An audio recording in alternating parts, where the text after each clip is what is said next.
তোমার তোমারটা সঠিক কি নাম বললে? ঋষিতা সঠিক উত্তর দিয়েছে। আর একটা প্রশ্ন করবো, লাস্ট প্রশ্ন, এরপরে আবার হবে নতুন থাকবে 1 ঘন্টা পর পর 1 ঘন্টা পর পর। এখন তো শেষ প্রশ্ন।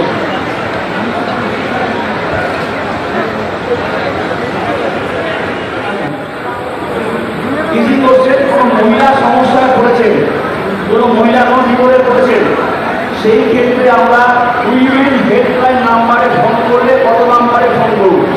আমি একটা নাম জেনে নিই আমাদের কাছ থেকে, তারপর আপনি উপর যান, যাকে নাম জানেন।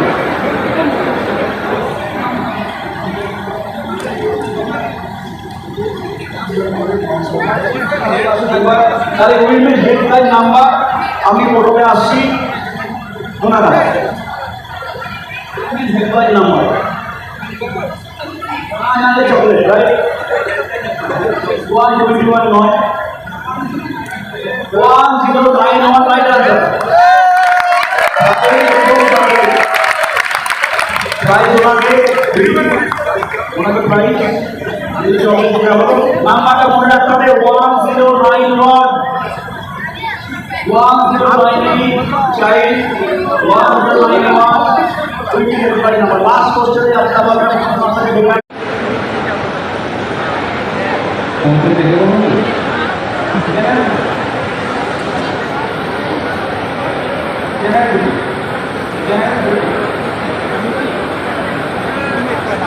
না, তোমার তো ভুল, তোমার তো সঠিক। জেনারেল লাইনে রাইট অ্যান্সার। তোমার নাম আরেকবার বলো। Thank you. তুমি নামটা ওখানে একটু বলে যাবে। এখনকার মতো ফুল প্রোগ্রাম এখানে শেষ। আবার তুমি ফোন করে আমরা তোমাদের দেখে নিব। তাহলে রাস্তাঘাটে বিপদ আপদ হলে কোন নাম্বারে ফোন করলে পুলিশ পৌঁছবে, আমি জেনে নেব আমার নাম।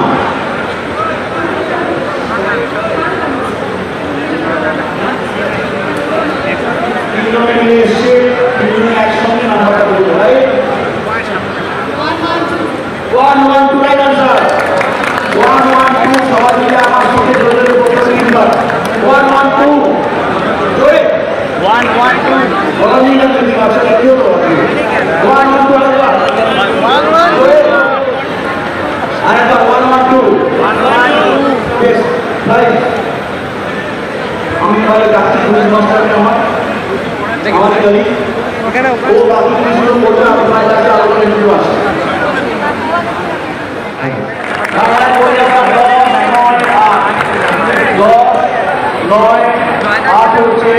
Child helpline number. কোনো বাচ্চার সমস্যা হলে সে বিপদে পড়লে এই নাম্বারে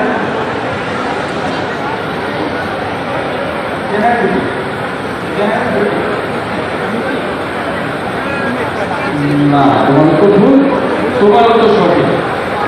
জেনারেল লাইনে রাইট অ্যান্সার। তোমার নাম আরেকবার বলো। Thank you. তুমি নামটা ওখানে একটু বলে যাবে। এখনকার মতো সেটা কি মোটরসাইকেলটি কোনো আর খান নামে আরেকজনের কাছে বিক্রি করেছিল, সেই আর খানের মোবাইল নম্বরের বর্তমান লোকেশন করণদিঘির কাছে দেখাচ্ছে। সেই ঘোষবাবু সময় নষ্ট না করে এক্ষুনি একটা রেড ট্রিপ বিয়ে করণদিঘি চলে যান।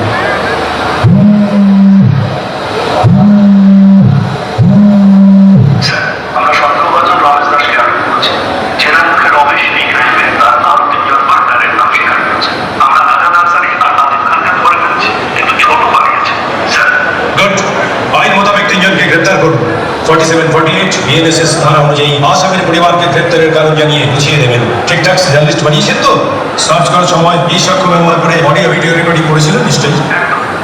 স্যার সিস্ট এভিডেন্স ফরেন্সিক পরীক্ষার জন্য পাঠানোর আবেদন মঞ্জুর করা হয়েছে। আমি সিজ আইটেমসের আলাদা সব প্রশ্নপত্র ফরেন্সিক ল্যাবে পাঠিয়েছি। চালানের নম্বরটি রিপোর্টের জন্য সিসিটিএনএস এর ফরেন্সিক সেকশনে আপলোড করে দিয়েছি।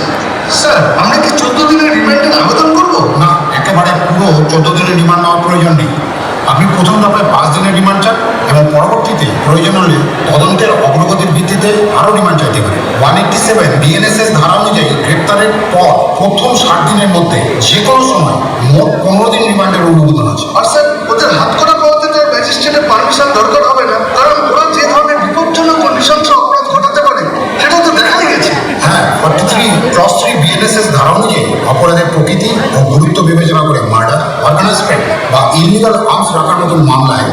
ব্যবহার করার অথরিটি আপনার আছে। আপনি ওদের ক্রিমিনাল অ্যান্টিসিডেন্টসও যাচাই করে দেবেন। Sure sir. স্যার, নাফিস থেকে এইমাত্র কনফার্মেশন পেলাম যে ঘটনাস্থল থেকে পাওয়া আঙুলের ছাপ পলাতক ছোট্টর সাথে মিলে গেছে। সে আগেও হাওড়া জেলায় একটা ছিনতাই মামলায় গ্রেপ্তার হয়েছিল। ভালোই হবে। আপনি লাইনের কোর্টে 497 বিএনএসএস ধারাও দিন বাজেয়াপ্ত গয়না এবং ভাঙা ফার্নিচার ইত্যাদি দোকান মালিকের কাছে ফেরতের জন্য আবেদন করুন। হ্যাঁ স্যার, কিন্তু তার জন্য তো বিচার শেষ হতে হবে। না, সেই নিয়ম তো বদলে গেছে।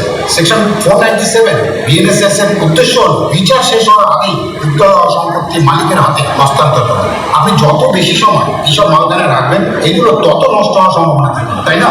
আপনি আদালতের কাছে এই ব্যাপারে আর্জি জানালেন, আদালত 14 দিনের মধ্যে সেসব সম্পত্তি ছবি ও ভিডিও করার ব্যবস্থা করবে। তাতে সিজড সম্পত্তির এভিডেন্সিয়ালি ভ্যালু অক্ষুণ্ণ থাকে। তারপর 30 দিনের মধ্যে সেসব প্রকৃত মালিকের হাতে তুলে দেওয়া হবে। यह व्यवस्था आधुनिक जांच के तहत कानून, तकनीक और फॉरेंसिक विज्ञान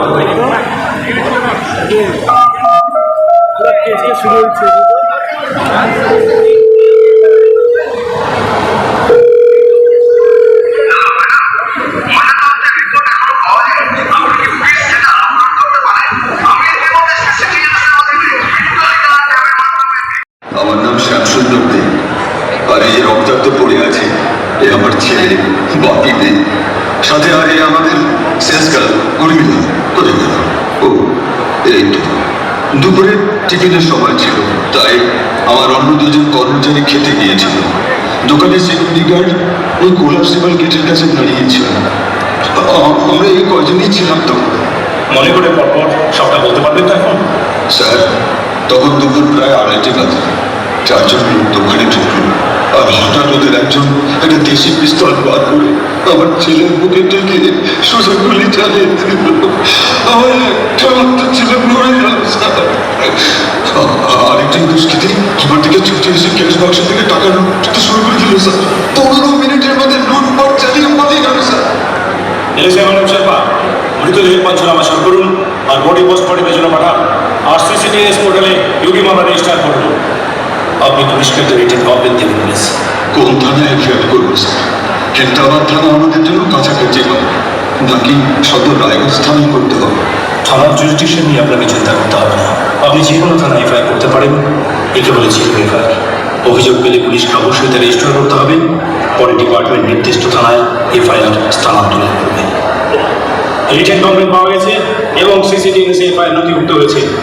এসআইডি ভাই বাবু স্যার, আপনাকে এই মামলার ইনভেস্টিগেটিং অফিসার। শুনুন, আমি অলরেডি ফরেন্সিক বিশেষজ্ঞদের এখানে আসার জন্য রিকোয়েস্ট পাঠিয়েছি। কারণ 176/3 বিএনএসএস ধারা অনুযায়ী যেসব অপরাধের শাস্তি 7 বছরের বেশি, সেখানে ফরেন্সিক বিশেষজ্ঞদের উপস্থিতি বাধ্যতামূলক। হ্যাঁ স্যার, আর 105 এবং 185 বিএনএসএস ধারার নির্দেশ অনুযায়ী ওনাদের প্রেজেন্সি পুরো সার্চ আর সিজার প্রক্রিয়া অডিও ভিডিও রেকর্ডিং বাধ্যতামূলক বলে আমি সাক্ষ্য এনামেল ট্যাবলেটটি নিয়ে এসেছি। এই সাক্ষ্য সার্চ আর সিজারের সময় ভিডিও রেকর্ডিংয়ে প্লেস অফ অকারেন্সে ডেট, টাইম এবং জিপিএস লোকেশন ইত্যাদি খুঁটিনাটি আদালতের বিচারের জন্য ধরে রাখে। আমরা ফরেনসিক টিম সাথে মোবাইল ফরেনসিক ভ্যানও নিয়ে এসেছি। আমরা সার্চ এবং সিজার শুরু করব। আয়ুষ সাহেব পুরো প্রক্রিয়াটি অডিও ভিজুয়াল রেকর্ডিং করব। রেকর্ডিং শুরু। স্যার, এখানে দেওয়ালে একটা গুলির দাগ আছে আর একটা বুলেট হেড রিকভার করলাম। এখানে মনে হচ্ছে আঙুলের ছাপ পাওয়া যাচ্ছে। আমি সব দেখেছি। দোকানের ভেতরে আর বাইরে যত সিসিটিভি আছে তাতে নিশ্চয়ই পুরো ঘটনাটা রেকর্ড হয়েছে। ও আচ্ছা ম্যাডাম, আমাদের কিন্তু আপনাদের দোকানের সিসিটিভি ফুটেজগুলো লাগবে। আমরা ইতিমধ্যে সিসিটিভি ফুটেজ খতিয়ে দেখেছি। অপরাধীদের ব্যবহার করা WB9033 নম্বরের মোটরসাইকেলকে ওদের চিহ্নিত করতে পেরেছি, আর 63 বিএসএস সার্টিফিকেট সহকারে ফুটেজগুলো সংগ্রহ করেছি। ম্যাডাম, খুব ভয় লাগছে। আপনাদের সব বলে দিয়েছি বলে ওই লুটেরাগুলো ফিরে এসে যদি আমাদের কোনো ক্ষতি করে দেয়। ভয়ের কিছু নাই তো। আপনাদের রক্ষা করার জন্য পুলিশ সবসময় পাশে আছে।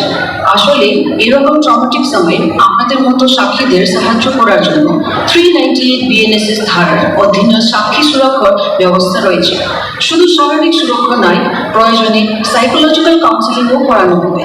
আপনার সাথে সবসময় আমরা যোগাযোগ রাখবো, আর যে কোনো প্রয়োজনে আমাদের পাবেন আপনার পাশে। यह संगीत में वैज्ञानिक जांच पर अधिक बल दिया गया है। इसके साथ ही गवाहों का सुरक्षा एक और ঘটনাস্থল থেকে জিনিসপত্রের বিবরণ 3 মানখানা অ্যাপে এন্ট্রি করেছেন? হ্যাঁ স্যার, করেছি। তাছাড়া আমরা কালেক্টেড সিসিটিভি ফুটেজ থেকে সন্দেহভাজন दंड संहिता, यानी वो चाहते थे इस देश के नागरिक को दबाया कर, दंड देकर, सजा देकर, डरा कर, धमका के वो देश में राज करेंगे। लेकिन स्वतंत्रता के इतने साल बाद हम अपने ही देश में सजा, डर, इन सब के मारे तो हम नागरिक कैसे हुए, है ना? नागरिकों के पास तो अधिकार होना चाहिए, नागरिकों के पास तो स्वतंत्रता होनी चाहिए, है कि नहीं? तो 2024 की 1 जुलाई तब से हमारे देश की ये जो लीगल सिस्टम है, जो अभी मैंने बताया, इस लीगल सिस्टम का 3 पहिया के बारे में हमने बताया, 3 जो पिलर है उसके बारे में हमने अभी भी बताया। जो बाद में आए दोबारा उनके लिए कह देते। पहला है कि कोई अपराध होता है तो उस अपराध को सजा तक अंजाम जो है वहां तक लेके जाओ, दिस इज पहला पिलर। सेकेंड पिलर, वो अपराध है इसको प्रमाण करना भी जरूरी है। इसके लिए प्रमाण कैसे दे, किनकी बातों को विश्वास करें विटनेस के तौर पे, उसको चिन्ह करो, उसको डिटरमिन करो। और तीसरा, उस अपराध से जिन लोगों को क्षति पहुंची है, हानि पहुंची है, उनको न्याय दिलाओ। ये 3 पिलर है लीगल सिस्टम का, जुडिशियल सिस्टम का, राइट, जुडिशियल लीगल सिस्टम का। अब बीएनएस के अंदर वही 3 नियम नए तरीके से, नए रूप में आ गया। भारतीय न्याय संहिता जो कि इंडियन पिनल कोड था, अब चेंज होकर भारतीय न्याय संहिता हो गया। फिर भारतीय नागरिक सुरक्षा संहिता, यानी कोई भी अपराध या दुर्घटना से जो लोग पीड़ित होते हैं, जिनका नुकसान होता है, उनकी रक्षा करने वाली कानून। और तीसरा है भारतीय साक्ष्य अधिनियम, यानी अपराध को साबित करने के लिए जो प्रमाण, जो विटनेसेस चाहिए, वो कैसे काम करेगा। ठीक है, अब बीएनएस ने क्या किया, इस पूरी सिस्टम को एक श्रृंखला की तरह उसको सजाया है। वही हम एक्ट करके यहाँ पे दिखा रहे हैं। 1.5 बजे दोबारा एक बार शो होगा, लेकिन मैं आपको समझा देता हूँ। It begins with police. ये देखिए, इसको कहते हैं न्याय चक्र। ये न्याय चक्र का पहिया घूमता है। पहला होता है कि आप पुलिस के पास जानकारी पहुंचाओ, कहीं भी कुछ भी दुर्घटना हुआ है, अपराध हुआ है, तो सबसे पहले पुलिस के पास एक जानकारी पहुंचाओ। उसके लिए कई सारे हेल्पलाइंस बनाए गए हैं, जैसे 112। ये एक महत्वपूर्ण नंबर है जो आपको याद रखना है। कोई भी कहीं पे भी कोई घटना होता है, बच्चों के खिलाफ कुछ होता है, महिलाओं के खिलाफ कुछ होता है, तो कई सारे हेल्पलाइन नंबर्स चालू हो गए। आप उसमें फोन करके देश के किसी भी कोने से पुलिस को इत्तला दे सकते हो, तो पुलिस अलर्ट हो जाएगा। सिर्फ पुलिस ही अलर्ट नहीं होगा। पहले क्या होता था, पुलिस जाके देखता था, रिपोर्ट बनाता था, वो रिपोर्ट जाके जमा होता था कोर्ट में, कोर्ट उसकी छानबीन करता था, फिर सजा होता था, एक लंबा प्रोसेस था। अब एक कंप्लेंट के साथ साथ ये 5 सेक्शन एक साथ अलर्ट हो जाएगा कि एक कंप्लेंट आया है। अब पुलिस को क्या करना है, पुलिस जो कंप्लेंट लेने के लिए घटना स्थल पे जाएगी, मौका वारदात पे जाएगी, वहां पे সেটা প্রিজার্ভও করা হয়েছে। আপনারা হাসপাতালে এসে নিয়ে যেতে পারেন।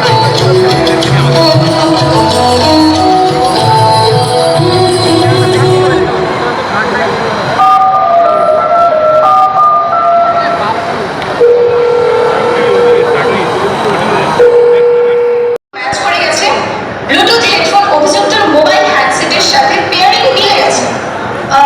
ব্যালিস্টিক পরীক্ষার রিপোর্ট পজিটিভ। কালেক্টেড ব্লাডের ডিএনএ স্যাম্পল মৃত ব্যক্তির সাথে ম্যাচ করে গেছে।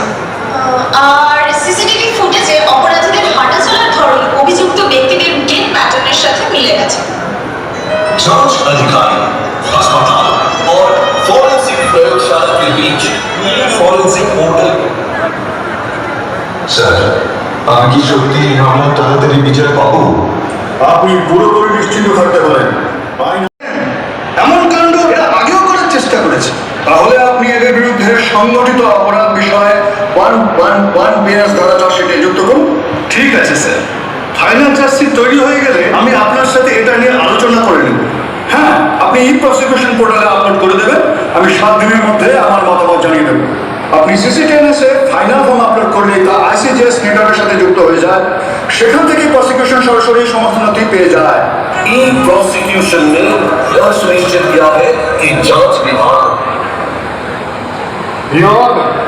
আমি আদালতের কাছে বিচার প্রক্রিয়াকে মুক্ত করে আইনে কিন্তু 60 দিনের একটি কঠোর ও সুনির্দিষ্ট সময়সীমার মধ্যে চার্জ গঠনের নির্দেশ রয়েছে।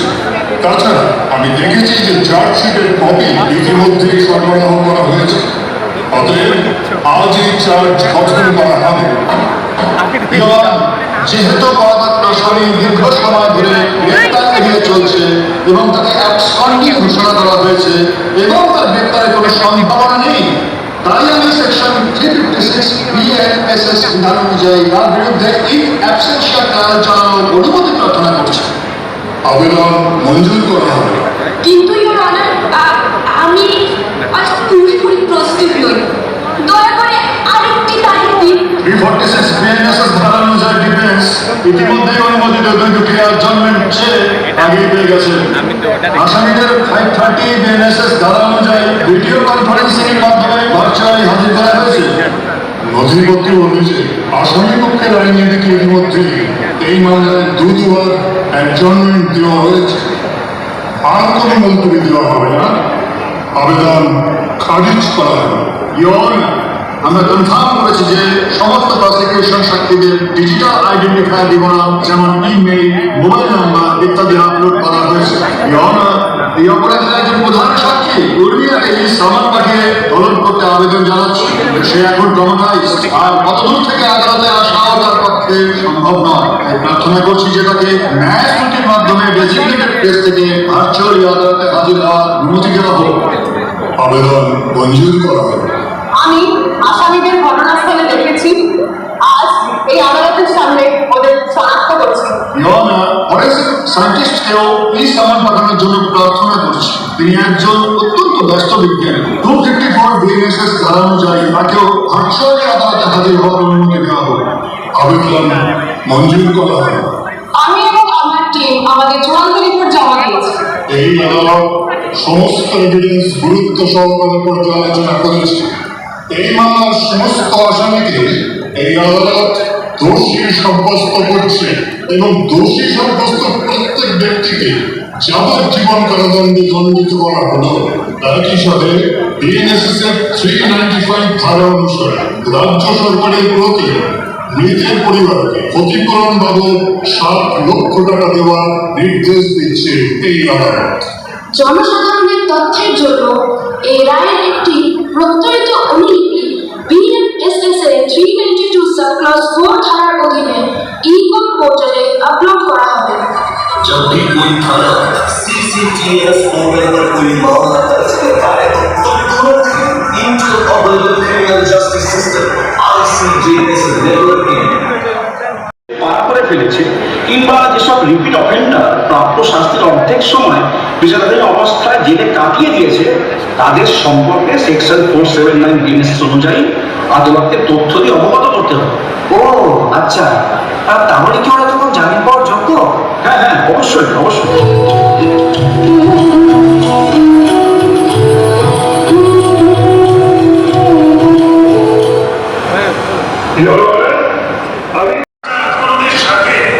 সিসিটিভি ফুটেজে পাওয়া ব্যক্তি একটা চোরাই ধরনের ইট পাওয়া গেছে।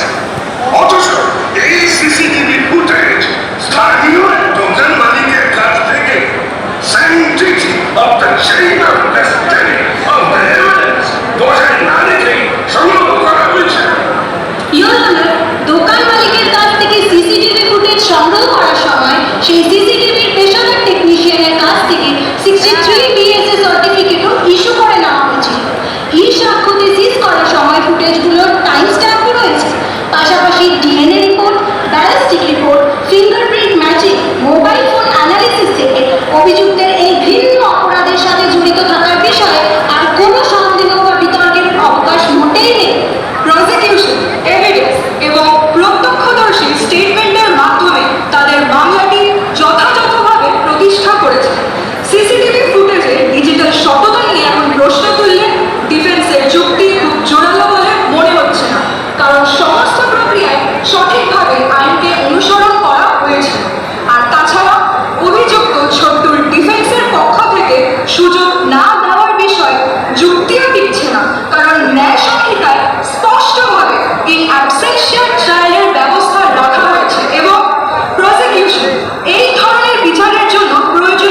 অভাবনীয় স্বল্প সময়ের